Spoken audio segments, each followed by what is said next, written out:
जो central vacuole plants में वो बतौर करता है। अच्छा, इस सेकेंडरी लाइसोसोम के मैं एक और नाम भी देता हूँ, पेगोसोम। ये सारा जब प्लेस जब बन जाता है, ये जो कंडीशन आ जाता है, फिर उस वक्त इस सेकेंडरी को हम टर्शियरी लाइसोसोम कहेंगे। अस्सलाम वालेकुम दोस्तों, उम्मीद है आप खैरियत से होंगे। आज मैं आप लोग के लिए वेरी इंपॉर्टेंट लेक्चर लेकर आया हूँ हमारे पहले चैप्टर का, जिसका नाम है लाइसोसोम। हम सबसे पहले मैं आपको इस लफ्ज़ को समझा रहता हूँ, इस ऑर्गेनेली को समझा रहता हूँ, इसका क्या रोल है, इसका फंक्शन क्या है, इसको समझते हैं। सबसे पहले मैं आपको बता दूँ इसका लफ्ज़ी माने आप देख ले, लाइसोसोम। ठीक है, अब देखिए लाइसो का मतलब है स्प्लिटिंग, स्प्लिटिंग, स्प्लिटिंग। सोम मतलब बॉडी। क्या है इसका मतलब? बॉडी, यानी स्प्लिटिंग बॉडी। देख ले, हमारे बॉडी में यानी लार्ज सब्सटेंसेस को तोड़ने वाला ऑर्गेनेली, उसको हम कहते हैं लाइसोसोम। सिंपल सी बात है, यानी तोड़ने वाला वो बॉडी जो हमारे बॉडी में अपना रोल प्ले करती है, उसको लाइसोसोम कहते हैं। अब डेफिनेशन के जरिए मैं समझाता हूँ आपको। आप देख ले कि sac like single membrane bonded structure which breaks macromolecule in the cell. ये क्या कहता है? कहता है सेक लाइक, एक तेले की जैसा। ये आप देख लीजिए, तेला है, एक तेला स्ट्रक्चर है, सिंगल मेम्ब्रेन है। मैं आपको ये मैं यहाँ पर सिंगल मेम्ब्रेन ड्रा की, ये देखें सिंगल मेम्ब्रेन ऑर्गेनेली है, बॉन्डेड स्ट्रक्चर है। ठीक है, सिंगल मेम्ब्रेन है, और क्या करता है? ब्रेक्स, तोड़ता है मैक्रोमोलिक्यूल्स, यानी प्रोटीन्स को अमीनो एसिड में तोड़ता है, पॉलीसेकेराइड्स को मोनोसेकेराइड में तोड़ता है, लिपिड्स को फैटी एसिड में तोड़ने वाला ये लाइसोसोम है। सही, यहाँ तक आपको बात समझ आ गई। ठीक है, अब देख ले इसका जो स्ट्रक्चर है ना, आप देख लीजिए क्या है, स्पेरिकल स्ट्रक्चर है। ठीक है, ये जो है ब्रेकडाउन का काम करता है, तोड़ने वाला काम करता है, सिंगल मेम्ब्रेन है। ठीक है, यहाँ तक आपको बात समझ आ गई। अब बात करते हैं कि ये ऑर्गेनेली तो मान ले, ठीक है, इसका अपना रोल है। अब ये बनता कहाँ है, कहाँ से आया? तो मैं आपको बता रहा हूँ, ये जो ऑर्गेनेली लाइसोसोम, मैंने कल वाला लेक्चर आपने अगर देखा हो तो लिंक डिस्क्रिप्शन में मिल जाएगा, उसमें बताया था मैंने कि ये जो आपको दिख रहा है, ये क्या है हमारे पास? ये गोल्जी बॉडी है, गोल्जी कॉम्प्लेक्स को आप कहते हैं। ठीक है, यहाँ से जो सेक्स निकलते हैं वो बाहर भी निकल जाते हैं। कुछ ऑर्गेनेलीज मैंने 3 बताए थे, जिसमें एक लाइसोसोम भी था। ये लाइसोसोम यहाँ से निकला। अब इसके अंदर जो एंजाइम्स है वो गोल्जी कॉम्प्लेक्स नहीं बनाएगा, वो कौन बनाएगा? वो आगे हम उसकी बात करते हैं। ठीक है, अब इसकी ऑकरेंस की बात करते हैं। देखें, अब आप देख लेना प्लांट्स में ना, प्लांट्स में जो है इसका जो नंबर है वो क्यों कम है? प्लांट्स में इसका जो नंबर है वो लेस देन एनिमल्स है, क्योंकि प्लांट में जो है वो सेंट्रल वेक्यूल प्लांट्स में वो बतौर वेक्यूल काम करता है। जो वेक्यूल है ना, वो बतौर लाइसोसोम काम करता है। इसलिए प्लांट्स में हमारे पास लाइसोसोम क्या है? कम है एज कम्पेयर टू एनिमल्स। ठीक है, अब इसके अंदर जो एंजाइम्स है वो कहाँ से आते हैं? आपको पता होना चाहिए, ये रफ एंडोप्लाज्मिक रेटिकुलम से आते हैं। रफ एंडोप्लाज्मिक रेटिकुलम हमारे पास क्या है? एंजाइम्स। ये देखें, ये जो एंजाइम्स है ना, ये रफ एंडोप्लाज्मिक रेटिकुलम बनाता है। Formation of enzymes, formation of enzymes. ठीक है, यहाँ तक आपको बात समझ आ गई। फॉर्मेशन ऑफ एंजाइम कौन करता है? इसके अंदर जो एंजाइम्स आते हैं, एक तो स्ट्रक्चर बना गोल्जी कॉम्प्लेक्स ने बनाया है। अब इसके अंदर जो एंजाइम्स रेड रेड आपको नजर आ रहा है ना, ये कहाँ से है? यूरोप एंडोप्लाज्मिक रेटिकुलम से है। 2 चीजें हो गई प्लांट्स में, मैंने बताया। ठीक है, अब इसी तरह जो है इसकी ऑकरेंस की बात एक बार और आपको बता दूं, इतने इंपॉर्टेंट है कि मैं बता दूं कि हमारे तमाम सेल में लाइसोसोम है। देखें, तमाम सेल में हमारे पास क्या है? लाइसोसोम है। ऑल सेल्स में है, all cells have lysosome except एक हमारे पास सेल है जहां पर लाइसोसोम नहीं है। वो क्या है? मैं यहाँ पर लिख रहा हूँ ब्लैक से। वो हमारे पास है हमारा मेमिलियन आरबीसी। क्या है हमारे पास? आरबीसी, मेमिलियन आरबीसी हमारे पास वो है सेल है जहां पर हमारे पास लाइसोसोम नहीं है। और एक और बात प्लांट्स में, अच्छा इसके नंबर की बात करते हैं। देखिए, इसके नंबर जो है वो डिपेंड इस चीज़ पे करता है कि कहाँ पर ये वाला फंक्शन ज़्यादा होता है ना। हमारे बायोडोलेटिक फंक्शन हमारे पास, हमारा डाइजेस्टिव ट्रैक्ट इसमें जो है बड़ा इन्वॉल्व है इसमें। इसीलिए हम कहते हैं कि भाई इसका जो नंबर है वो वहाँ पर फिर ज़्यादा होगा ना। यहाँ पर जो है ये वाला फंक्शन ही होता है डाइजेस्टिक वाला बॉडी में, जहाँ जो रीजन है हमारे पास, वहाँ पर फिर इसका क्या है? नंबर कम होगा। अब पंजाई में अगर हम बात करें, पंजाई में भी लाइसोसोम बहुत ज़्यादा है। क्योंकि पंजाई में क्यों ज़्यादा है, मैं यहाँ पर लिखवा लेता हूँ। क्योंकि पंजाई में जो है एक्स्ट्रा सेलुलर डाइजेशन जो होता है, extra cellular extra cellular digestion जो होता है उसके लिए जो है क्या है, इसके जिसके लिए क्या है, इसमें लाइसोसोम प्रेजेंट है। ठीक है, लाइसोसोम। ठीक है, यहाँ तक आपको बस समझ आ गई। अब बैक्टीरिया में देख ले, बैक्टीरिया में आपको मैं एक स्ट्रक्चर से समझाता हूँ। यहाँ पर आप देख ले, इसमें बैक्टीरिया में हमारे पास ये जो बैक्टीरिया का स्ट्रक्चर है आप देख ले, ये मेरे पास एक बैक्टीरिया है। ठीक है, अब बैक्टीरिया में जो इसका पेरिप्लाज्मिक स्पेस है, ये एक बैक्टीरिया है। ठीक है, बैक्टीरिया के जो ये जो दरमियाना वाला जगह है, ये प्लेस, ये पेरिप्लाज्मिक प्लेस जो है, ये बतौर लाइसोसोम काम करता है बैक्टीरिया के अंदर। किसके अंदर? बैक्टीरिया के अंदर। ठीक है, तो ये आपको वेरी इंपॉर्टेंट बताना। अच्छा, अब इसकी डिस्कवरी की बात करते हैं। देखिए स्टूडेंट्स, इसकी डिस्कवरी वेरी इंपॉर्टेंट आपको पता होना चाहिए। डिडियो एक साइंटिस्ट था, डिडियो। ठीक है, कब? 1949 में, 1949 में उसने क्या की? डिस्कवरी की लाइसोसोम की। आपको इसको लिख लीजिएगा कब नहीं कैसे। अच्छा, अब साइज की बात करते हैं। देखिए इसकी साइज जो है वो कांस्टेंट नहीं है। एक बात याद रखना, मैंने बताया था पहले भी कि जहां पर ये वाला एक्टिविटी ज्यादा होगा फिर इसका साइज भी बढ़ जाएगा। किस तरह, मैं बताता हूं अभी। इसकी साइज हमारे पास नॉर्मली क्या है हमारे पास, देखिए स्टूडेंट्स, वो हमारे पास 0.1 से 0.8 माइक्रोमीटर तक है। ठीक है, नॉर्मल सेल्स में। क्या बार? नॉर्मल सेल्स में। मैं यहाँ पर लिख रहा हूँ नॉर्मल, नॉर्मल। ठीक है, लेकिन अगर हम डब्ल्यूबीसीज में बात करें, जब हमारे वाइट ब्लड सेल है जहाँ पर उनको इसकी ज़्यादा ज़रूरत पड़ती है, फिर उसकी साइज जो है लार्ज हो जाती है, इससे बहुत बड़ा हो जाता है। वो भी 0.8 से 2 माइक्रोमीटर तक आ जाता है। ठीक है, क्योंकि बड़ा हो जाता है वहाँ पर उसका फंक्शन रोल बहुत ज़्यादा है, इसलिए मैंने ये बात आपको बताई थी। अगर आपको ये चीज़ें समझ आ गई होगी, अब इसकी कंपोजिशन की तरफ आती है। ये जो स्ट्रक्चर है इसका मतलब क्या है, याद रखना। यहाँ पर हमारे पास दो किस्म के एंजाइम है। ठीक है, एक वो एंजाइम है जो इसको इसकी एंजाइम्स की एक्टिवेशन करेगी, उसका नाम है एसिड फॉस्फेटेज। मैं यहाँ पर लिख रहा हूँ कौन सा एंजाइम है, एसिड फॉस्फेटेज एंजाइम इसके अंदर मौजूद है। एसिड फॉस्फेटेज क्या करता है ये enzyme? Activate lysosomal enzymes, lysosomal enzymes. यहां तक आपको बात समझ आ गई। ये एक्टिवेशन ऑफ लाइसोसोमल एंजाइम जो करता है, इसके अंदर एक एंजाइम इसको कहते हैं एसिड फॉस्फेटेज। अब आगे आप देख लिए, इसके अंदर जो बाकी 40 एंजाइम्स है, 40 एंजाइम्स इसके अंदर हाइड्रोलाइटिक या आप इसको डाइजेस्टिव एंजाइम इसके अंदर मौजूद है। कितने एंजाइम मौजूद है? मैं यहाँ पर लिख रहा हूँ कितने, 40 एंजाइम्स। कौन से टाइप के हैं हमारे पास? या हमारे पास दो किस्म के हो सकते हैं। पहला हमारे पास इसमें है हाइड्रोलाइटिक, हाइड्रोलाइटिक या हाइड्रोलाइटिक होंगे, या हमारे इसको हम डाइजेस्टिव भी कहते हैं। ठीक है, इसके फंक्शन को हम आगे बढ़ेंगे। ठीक है, हाइड्रोलाइटिक या हाइड्रोलाइटिक या डाइजेस्टिव आप इसको कह सकते हैं। 40 एंजाइम इसके अंदर मौजूद है। ये जो आपको रेड रेड नजर आ रहा है, ये रेड, ये हमारे पास क्या है, एंजाइम। ये हमारे पास क्या है, इसका एक सिंगल मेम्ब्रेन लाइसोसोम है। ठीक है, इसके अंदर 40 एंजाइम मौजूद है, 40 किस्म के एंजाइम इसके अंदर मौजूद है जो हमारे सेल के अंदर डाइजेशन करेंगे। इसको आगे हम फंक्शन में पढ़ेंगे।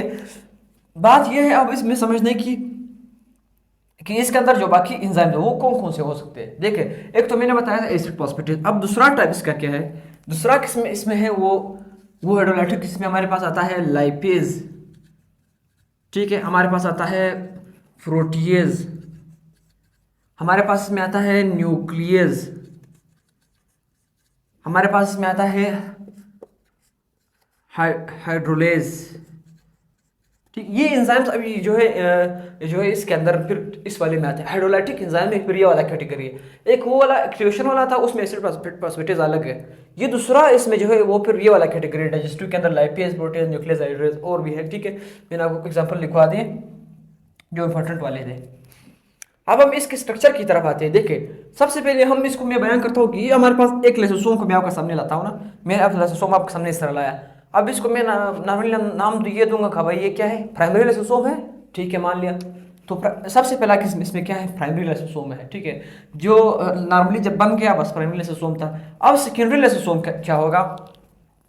सेकेंडरी लाइसोसोम उस वक्त हम इसको कहेंगे कि जब हमारे बॉडी में, मैं यहाँ पर आपको दिखा रहा हूँ, देखिए एक एक सेल है ना, ये हमारे पास ये क्या है, सेल है, ये सेल है, ठीक है। अब यहाँ से क्या हुआ, यहाँ से हुआ ये कि यहाँ से हमारे पास एक फूड पार्टिकल एंट्री हुआ, बोलस या जिसको आप जो भी कहें। अब जब ये इंटर हो जाता है यहाँ इसके साथ मिल जाता है डाइजेशन के लिए मैक्रो मॉलिक्यूल की ब्रेक। मैक्रो, मैक्रो का मतलब क्या है, देखिए यार, ये जो मैक्रो है ना, इसका मतलब क्या है, बड़ा, बड़ा यानी लार्ज, क्या है, लार्ज मॉलिक्यूल है, ठीक। अब इसको तोड़ने के लिए जब ये इंटर हुआ इसके साथ मिलकर, यहां पर क्या हुआ, या इस तरह इसके साथ मिल गया।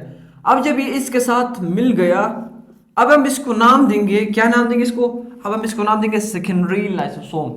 क्या नाम देंगे, मैं यहां पर लिख रहा हूं सेकेंडरी लाइजोसोम, लाइजोसोम इसका मैं नाम इसको देता हूं। जब ये इसके साथ मिल गया, उस वक्त जब इसके साथ मिल गया, अब तीसरा स्टेप इसमें आता है।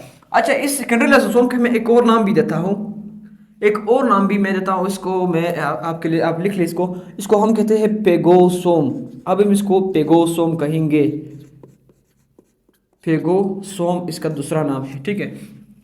अब हम इसके तीसरे उसके लिए आते हैं, देखिए तीसरा, हाँ जब इसके साथ जो है अटैच हो गया, डाइजेशन शुरू हो गया, ठीक है। अब जब एक वक्त आता है कि यहाँ पर फूड डाइजेशन भी हो जाता है, उस साइटोप्लाज्म वो फूड ऑब्जर्वेशन भी कर लेता है, एक अनवांटेड कंट्रैक्टाइल वैक्यूल जो वैक्यूल बन जाता है, जिसमें जो है वेस्ट मटेरियल बन जाते हैं। ये सारा जब प्लेस जब बन जाता है, ये जो कंडीशन आ जाता है, फिर उस वक्त इस सेकेंडरी को हम टर्शियरी लाइसोसोम कहेंगे, फिर इसको हम जो है रेजिडुअल बॉडी भी कहेंगे, ठीक है। मैं आपको यहाँ पर समझा देता हूँ। अब जब फूड की डाइजेशन हुई इसके साथ, जब इसके साथ फूड डाइजेशन हुई, तो हमारे पास क्या होता है, जो फूड है ना हमारे पास, ये जो फूड डाइजेस्ट जो क्या हुआ है, अभी हमारे पास क्या है, ठीक है। अभी मिसाल ऐसा हुआ ना, अब इसकी एब्जॉर्प्शन कहाँ पर होगी, जो फूड यूजफुल था ना उसकी ब्रेकडाउन भी हुई, इसका एब्जॉर्प्शन कहाँ पर होगी, ये मैं समझा रहा हूँ, क्या समझा रहा हूँ मैं आपको, टर्शियरी लाइसोसोम समझा रहा हूँ कि अब इसको टर्शियरी कैसे कहेंगे और क्यों कहेंगे टर्शियरी, ठीक है, टर्शियरी टाइप, ठीक है। पहला क्या था, पहला हमारे पास प्राइमरी था, ठीक है। अब दूसरा ये था, ठीक, टर्शियरी अभी तीसरा है, ठीक है, ठीक है। अब देख ले एब्जॉर्प्शन, अब इसकी एब्जॉर्प्शन जब होगी, जो यूजफुल फूड है, कौन करेगा एब्जॉर्प्शन इसका, साइटोप्लाज्म करेगा, साइटोप्लाज्म इसने क्या किया, उसकी ऑब्जर्वेशन की, यहाँ तक बात समझ आ गई। अब एक और जो टुकड़ा इसका बचा, वो क्या था, एक और टुकड़ा, उसमें क्या था, उसमें हमारे पास है वेस्ट मटेरियल्स,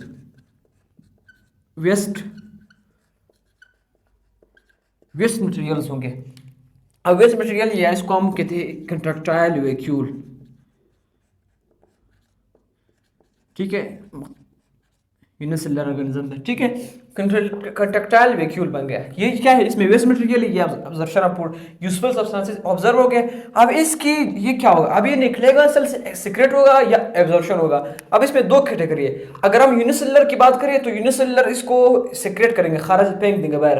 लेकिन अगर हम हमारी बात करें, हम क्या है, इसको लिपोप्यूस्किन ग्रेन्यूल्स की शक्ल में इसको क्या करेंगे, रिटेन करेंगे। दो चीजें हैं, हम अभी देख ले, यूनिसेलुलर में यहां पर लिख रहा हूं, यूनिसेलुलर, एक है यूनिसेलुलर, एक है हम मल्टीसेलुलर, ठीक है। अब मैं यहां पर ग्राफ खींच लेता हूं, देखे यूनिसेलुलर क्या करेंगे, इसकी एक्सक्रीशन करेंगे, एक्सक्रीशन।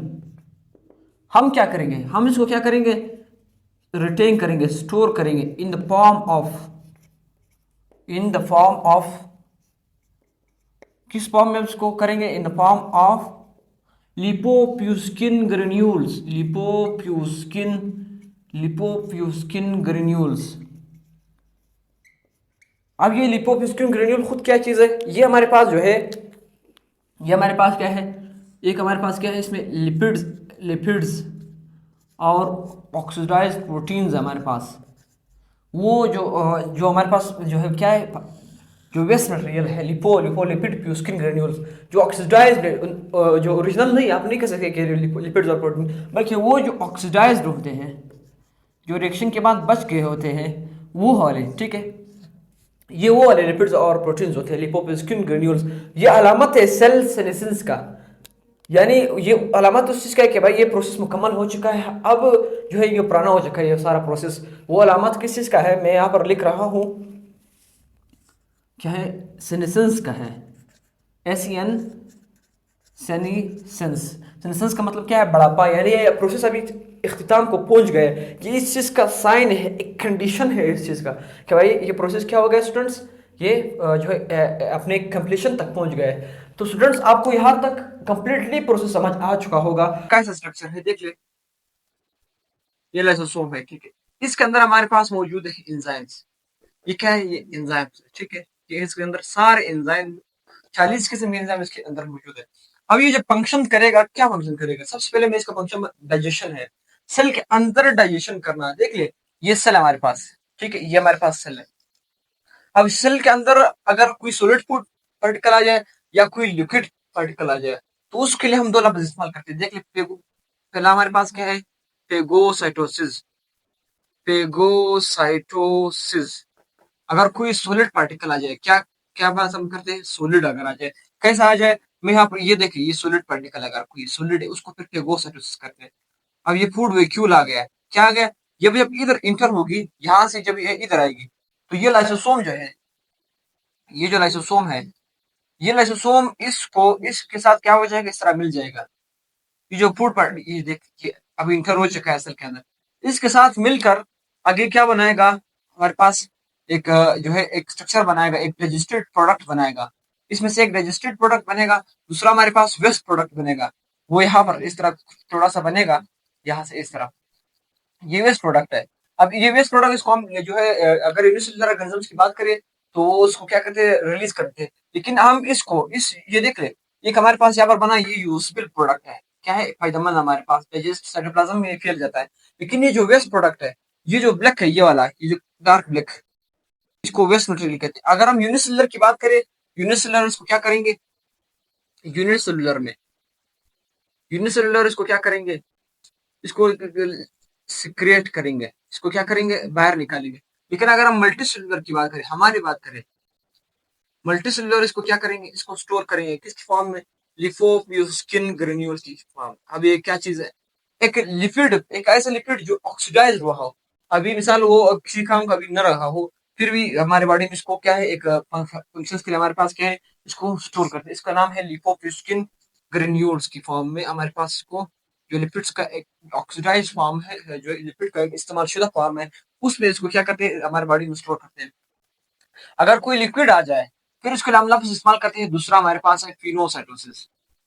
फिनोसाइटोसिस, फिनोसाइटोसिस, अगर कोई लिक्विड आ जाए, क्या आ जाए, लिक्विड आ जाए, उसके लिए भी यही तरीका है। अगर वो आ जाए, इसकी ये इंट्रासेलुलर डाइजेशन हो जाएगी। ये अपने इसके अंदर जो 46 एंजाइम्स है, मुख्तलिफ किस्म के, प्रोटीन का अलग, लिपिड अलग, कार्बोहाइड्रेट अलग, जो है न्यूक्लियस अलग, मुख्तलिफ किस्म के एंजाइम इसके अंदर है, जो इस सब्सटेंस को तोड़ेगा इन दो रास्तों के जरिए।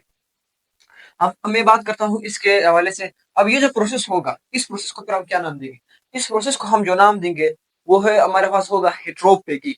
इस प्रोसेस को हम नाम देंगे हेट्रोपेगी का नाम देंगे। और कभी कभी हमारे पास यही जो लफ्ज है, ये जो यहाँ पर हमारे पास लफ्जों का पहला कब हो गया, सेल के अंदर कुछ ऑर्गेनेलीज होती है, जैसे माइटोकॉन्ड्रिया है हमारे पास, ये क्या हमारे पास, ये एक माइटोकॉन्ड्रिया है। ये माइटोकॉन्ड्रिया जब 10 दिन के बाद हमारे पास, आफ्टर 10 डेज, जब मर जाता है, तो फिर सेल में जो है बहुत ज्यादा माइटोकॉन्ड्रिया, जो लाखों में जो है हमारे पास क्या होते हैं, बहुत बड़े तादाद में जो है वो मर रहे होते हैं और नए बन रहे होते हैं। अब इतना जगह नहीं है सेल के अंदर कि इनको रखा जाए, ये ओल्ड मर गए, डेड है 10 दिन के बाद। तो इनको सेल से साफ करने के लिए यही लाइसोसोम इनके ऊपर भी काम करेगा, इनको जो है ऐसे खत्म कर देगा, और इनकी जो है सेल से क्या, सेल को इसे क्लीन कर देंगे, ठीक है। तो यहाँ पर बात ये है। अब इस प्रोसेस को फिर क्या कहते हैं, जब ये लाइसोसोम अपने अपने ही डेड ऑर्गेनेल्स को जो है खाना शुरू कर दे, इसकी डाइजेशन शुरू कर दे, फिर हम इसको नाम देते हैं ऑटोपेगी। क्या नाम है इसका, ऑटोफेगी। मैं यहाँ पर लिखता हूँ ऑटोफेगी, इसका नाम क्या, नाम है इसका, ऑटोफेगी। इस प्रोसेस कहते हैं, इस प्रोसेस का नाम क्या है, हेट्रोफेगी। क्या नाम है इस प्रोसेस का, मैं यहाँ पर ये वाला इसका लिखता हूँ हेट्रोफेगी। दो लफ्ज यहाँ पर हो गया। और कभी कभी लाइसोसोम जो है, वो जो है अपने ही एंजाइम, अपने आप को क्या कर देता है, अपने आप को बस्ट कर देता है। ये अपने सारे एंजाइम हमारे पास जो है, ये सेल के अंदर, अपने ही सेल के अंदर रिलीज कर देता है। और इससे क्या हो जाता है, सेल जो है डाइजेस्ट हो जाता है, सेल का मेम्ब्रेन जो है क्या हो जाता है, डाइजेस्ट हो जाता है, और सेल क्या हो जाता है, बस्ट हो जाता है, खत्म हो जाता है। ये डेवलपमेंटल फेज में, सेल के डेवलपमेंटल फेजेस में कभी कभी जो है ये एक एक सेल इस तरह जो है डाइजेस्ट हो जाता है अपनी ही लाइसोसोम के बस्ट होने की वजह से। यहाँ से जो सारे एंजाइम निकल गए, यहाँ से जो एंजाइम निकल गए, इसने अपने सेल को खत्म कर दिया। इस वक्त फिर इसको हम क्या कहेंगे, इस वक्त जो हम इसको नाम लेंगे, इसको कहेंगे ऑटोलाइसिस। ऑटोलाइसिस कहते हैं इसको, कि क्या करते हैं लाइसोसोम, लाइसोसोम इसमें क्या करता है, लाइसोसोम डाइजेस्ट, डाइजेस्ट करता है किस चीज को, its own, its own cell, its own cell, अपने ही सेल को लाइसोसोम क्या करता है, डाइजेस्ट करना शुरू कर देता है। और इसको क्या कर देता है, जो है क्या कर देता है, डिसइंटीग्रेट कर देता है। डिसइंटीग्रेट मतलब तोड़ देता है अपनी ही सेल का, डिसइंटीग्रेट हिज ओन सेल, ठीक है, हिज ओन सेल, अपने ही सेल को क्या कर देता है, खत्म करना शुरू कर देता है। इसी तरह हमारे, मैंने आपको बताया था ना, हमारे मसल अब जब फिजिकल एक्टिविटी करते हैं, फिजिकल एक्टिविटी में हमारे पास हमारे जो मसल्स हैं, अगर हम ज्यादा जिम करेंगे ना, हम जिम या फिजिकल वर्क, तो हमारे मसल बढ़ना शुरू हो जाएगा, माइटोकॉन्ड्रिया भी बढ़ना शुरू हो जाएगा। लेकिन जब हम फिजिकल वर्क छोड़ेंगे तो ये माइटोकॉन्ड्रिया वापस कम होना शुरू हो जाएंगे। इस ऑर्गेनेली का कंट्रोल किसके हाथ में है, कि बढ़ना या कम होना, ये लाइसोसोम के हाथ में है। फिर लाइसोसोम जो है जब हम काम नहीं करते या सोते हैं, तो इस हालत में, स्टार्वेशन की हालत में आ जाते हैं, फिर इसको वापस तोड़ना शुरू कर देता है। और माइटोकॉन्ड्रिया, नंबर ऑफ माइटोकॉन्ड्रिया जो है इसको कंट्रोल या कम करने के लिए लाइसोसोम अपना जो है इसको डाइजेस्ट करता है और इसको कम कर देता है, इसकी नंबर्स को। इसी तरह जो है कभी कभी जो है इस तरह होता है ना हमारे पास, अगर मैं बात करूं हमारे ओस्टियोक्लास्टिल्स की या पंजाई की, ये देख ले, एक पंजाई है ना, ये पंजाई है, ये हमारे पास एक पंजाई है, ठीक है। अब ये नीचे मैंने रखा है क्या, ब्रेड, डबल रोटी रखी है, क्या रखे है, डबल रोटी मैंने रखा है। ये पंजाई इसके ऊपर जब आएगी, इसके ऊपर जब आएगी, ये अपना एंजाइम रिलीज करेगी, लाइसोसोमल एंजाइम रिलीज करेगी, अपने ही बॉडी से बाहर एंजाइम इस ब्रेड के ऊपर रिलीज करेगी, और इस ब्रेड की डाइजेशन, तोड़फोड़ डाइजेशन यहाँ पर बाहर शुरू हो जाएगी। बाहर ही इसको डाइजेस्ट करके फिर इसकी सिर्फ फंजाई जो ऑब्जर्प्शन मोड रखता है, वो डायरेक्ट डाइजेस्ट इनसाइड नहीं कर सकता है, इसको जो है सिर्फ एब्जॉर्प्शन के जरिए फिर अंदर ले लेगी। अब ये जो आउटसाइड डाइजेशन हो रही है, ये कौन कर रहा है, ये जो पंजाई है, ये क्या है, क्या है इसका नाम, पंजाई। पंजाई में जो हो ये डाइजेशन हो रही है, ठीक है। ये क्या है हमारे पास, पंजाई। तो पंजाई क्या करता है, एक्स्ट्रा सेलुलर डाइजेशन करता है। इसी तरह हमारे ओस्टियोक्लास्ट सेल जो है, हमारे बोन का जो हेड होता है ना, अब मैं यहाँ पर आपको स्ट्रक्चर ड्रा करके दिखाता हूँ। ये देख ले, ये हमारे पास हमारा बोन है, ठीक है। ये लॉन्ग बोन्स का, ये जो लॉन्ग बोन्स के इस सिरे पर, हर लॉन्ग बोन्स की बॉडी का जो भी बोन उठा लो, यहाँ पर हमारे पास होते हैं ओस्टियोक्लास्ट सेल। ये इस बोन को क्या करते हैं, खत्म करते रहते हैं। जब ये इस कार्टिलेज इस बोन खत्म करते रहते, तो बोन जो है और नया नया बनता जाता है, और ये वाले जो जो क्लास ये भी आगे बढ़ते जाते हैं, और यहाँ से नए नए बोन, नया बोन जो है बढ़ना शुरू हो जाता है। इस तरह ये बोन आगे जाता है, और इस ये जो कार्टिलेज होता है ना, उसको पुष्टों में तिला कहते हैं, तिला उर्दू में हम कार्टिलेज कहते हैं, इंग्लिश में हम कार्टिलेज कहते हैं, उर्दू में इसका जो सफेद नरम हड्डी होता है ना, एक बड़े उसके ऊपर, हड्डी के ऊपर, उसको जो है डाइजेस्ट करता है, खत्म करता है आउटसाइड, ठीक है। हार्मोन जो है वो एक्सेस में पैदा होने लगते हैं, जिससे हमारे पास जब थायरोक्सिन ज्यादा होता है हमारी बॉडी में, ठीक है, तो हमारे बॉडी की ग्रोथ ज्यादा होती है। जब उस हार्मोन की जरूरत बॉडी को ज्यादा नहीं होती है, या हमारे गेस्ट्रिन हार्मोन जो है हमारे ज्यादा रिलीज हो जाए, ठीक है, स्टमक के अंदर, तो उससे ज्यादा हमारे पास एंजाइम पेप्सिन वगैरह रिलीज होते हैं। तो उस नंबर को कंट्रोल करने के लिए, हार्मोन्स की एक स्पेसिफिक अमाउंट को लाने के लिए भी लाइसोसोम जो है बाकी हार्मोन्स को क्या कर देता है, डाइजेस्ट कर देता है, खत्म कर देता है। तो उसके लिए एक एनर्जी में एक बैलेंस आ जाता है। मैं क्या कहता हूँ, यहाँ पर इसकी डेफिनेशन यहाँ पर लिखवा देता हूँ, कि excess of hormones, excess of hormones of the body, कौन इसको क्या करता है, डाइजेस्टेड बाय लाइसोसोम्स। लाइसोसोम इसको डाइजेस्ट कर देता है। जब हमारी बॉडी में एक्सेस ज्यादा, हद से ज्यादा हार्मोन्स आ जाए, उनको खत्म करना, उनकी बैलेंसिंग करना, होम्योस्टेसिस क्रिएट करना, ये भी किसका काम है, लाइसोसोम का काम है। तो स्टूडेंट्स, उम्मीद है आपको लाइसोसोम का लेक्चर समझ आ गया होगा। अगर आपका टॉपिक के हवाले से कोई भी प्रॉब्लम है, कोई भी सजेशन है लेक्चर के हवाले से, तो आप मुझे लाजमी दे दें। मुझे जो है आप मेरे हमारे व्हाट्सएप चैनल पर, हमारे फेसबुक चैनल पर, और हमारे जो है इसके अलावा कमेंट बॉक्स में भी आप मुझे बता सकते हैं। और इसी के साथ साथ हमारे चैनल को लाइक करें, सब्सक्राइब करें, शेयर करें अपने दोस्तों के साथ, और इल्म फैलाने के इस अमल में हमारा साथ दें। हाँ, थैंक्स।